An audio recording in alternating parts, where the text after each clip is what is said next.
Restaurant স্টাইলে আজকে fried rice বানিয়ে নিয়ে চলে এলাম আপনাদের সকলের জন্য। তো বন্ধুরা, চালটাকে আগে ভিজিয়ে রাখতে হয়, অন্তত আমি আধা ঘন্টা ভিজিয়ে রেখেছি। তারপরে গরম জলের মধ্যে একটু ভিনিগার আর লবণ দিয়ে চালটা দিয়ে দিলাম। ভাতটা কিন্তু 90%-এর মতন সেদ্ধ হবে। চিকেন ছোটো ছোটো পিস করে রেখেছিলাম, আদা রসুন বাটা, মরিচ গুঁড়ো, লবণ আর একটুখানি সয়া সস দিয়ে ম্যারিনেট করে রেখে ভেজে তুললাম।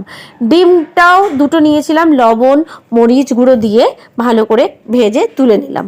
এরপর কড়ায় ফ্লেমটা খুব হাই রেখে, যেহেতু চাইনিজ রান্না, পেঁয়াজ আদা রসুন কাঁচা লঙ্কা ভেজে তারপরে একে একে সবজি যেমন গাজর ক্যাপসিকাম বিনস ছোটো ছোটো টুকরো করে কড়াই দিয়ে দিয়ে ভালো করে নাড়াচাড়া করে নিলাম। একটু কচকচে মতন থাকবে, তারপরে সেদ্ধ করে রাখা ভাত দিয়ে ওপর থেকে ছড়িয়ে দিলাম। এরপর লবণ সয়া সস আর একটু ভিনিগার দিয়ে ভালো করে ওপর নিচ করে নিতে হবে চালগুলো সবজির সাথে যাতে মিশে যায়। আর সব শেষে দেবো ভেজে রাখা চিকেন আর ভেজে রাখা ডিম। একদম রেডি রেস্টুরেন্ট স্টাইলে ফ্রাইড রাইস।